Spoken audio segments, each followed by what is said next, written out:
Hello everyone. आज हमने एक टॉपिक सिलेक्ट किया है जिसका नाम है एडवेंट ऑफ यूरोपियंस।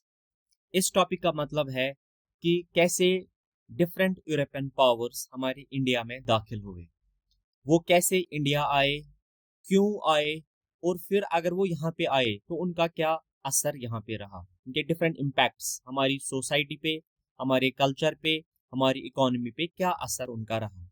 तो टॉपिक का नाम है एडवेंट ऑफ यूरोपियंस, यानी यूरोपियंस का इंडिया में आना।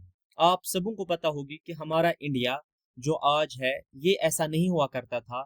यहाँ पे डिफरेंट रूलर्स हुआ करते थे, डिफरेंट कंट्रीज के रूलर्स यहाँ पे रहा करते थे, डिफरेंट कंट्री से यहाँ पे लोग आए थे जिन्होंने इस हमारे मुल्क पे कंट्रोल किया था। तो टॉपिक का नाम है एडवेंट ऑफ यूरोपियंस, यानी यूरोपियंस का हिंदुस्तान में, इंडिया में आना। एडवेंट का मतलब होता है आना, तो एडवेंट ऑफ यूरोपियंस, यूरोपियंस का इंडिया में आना। आपको ये 5 चीजें याद रखनी है कि कौन कौन सी कंट्रीज से हमारे इंडिया में लोग आए थे। Number 1, Portuguese. पोर्चुगीज वो लोग होते हैं जो पुर्तगाल के रहने वाले होते हैं। डच, डच वो लोग होते हैं जो नेदरलैंड से होते हैं। इंग्लिश वो लोग होते हैं जो इंग्लैंड से, इंग्लैंड के होते हैं। फ्रेंच, फ्रेंच उन लोगों को बोला जाता है जो फ्रांस से होते हैं। डेनीज उन लोगों को बोला जाता है जो डेनमार्क से आते हैं, ठीक है, या डेनमार्क में रहते हैं। तो ये 5 लोग यहाँ पे हमारे इंडिया में इंट्रोड्यूस हुए थे।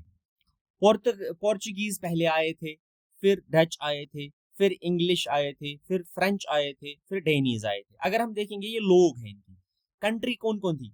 पहली कंट्री जो थी, यानी पहली कंट्री से जो लोग आए थे वो थी पुर्तगाल कंट्री। दूसरे से आए थे नेदरलैंड से, फिर आए थे इंग्लैंड से, फिर आए थे फ्रांस से, फिर आए थे डेनमार्क से। ये 5 आपको याद रखने, या आप ये नाम याद रखो या ये नाम आप याद रखो, आपको फिर खुद ही याद हो जाएगा।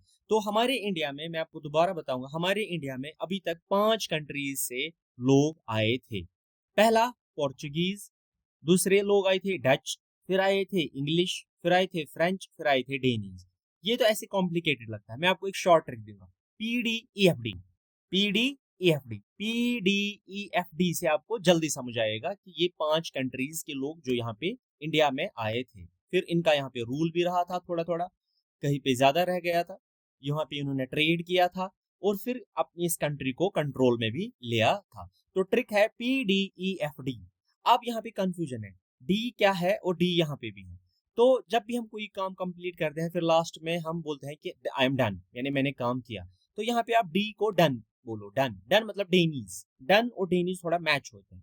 तो ये है सारा जो ओवरव्यू है एडवेंट ऑफ यूरोपियंस का, वो यही है। फिर हम धीरे धीरे करके इनके बारे में पढ़ेंगे कि जब पोर्चुगीज या पुर्तगाल से यहाँ पे लोग आए थे, कौन आया था, कैसे फिर उन्होंने यहाँ पे रहा, फिर उन्होंने क्या किया यहाँ पे, क्या नहीं किया, कैसे उनका इम्पैक्ट रहा, कैसे उनका इम्पैक्ट नहीं रहा।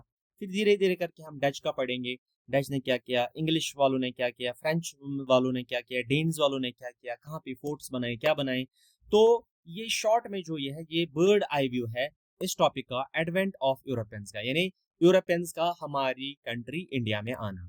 तो हमारी कंट्री इंडिया इन 5 कंट्रीज के लोगों से भरे पड़े थे, इनका यहाँ पे रोल भी रहा था, इन्होंने यहाँ पे कब्जा भी किया था। तो ट्रिक है PDEFD, PDEFD। जैसे कोई भी डॉक्यूमेंट होता है वो PDF में होता है, PDEFD, ठीक है, PDEFD। डी लास्ट में 2 बार है, यहाँ पे भी है, यहाँ पे भी है, लेकिन इस वाले डी में आपको याद रखना है कि मैंने काम किया, डन, मैंने ये ट्रिक याद रखी, यानी मैंने ट्रिक को याद रखा तो मैंने ये काम किया, डन। डी मतलब डन, डन मतलब डेनीज, तो आपको ये फिर समझ आएगा। ये यहाँ पे मैंने ऐसे लिखा है कि पोर्चुगीज किस कंट्री के लोग होते हैं, ठीक है। यहाँ पे ये पीपल है और ये लोग है, ये आप ऐसे भी लिख सकते हो, ये पीपल है, ये कंट्री।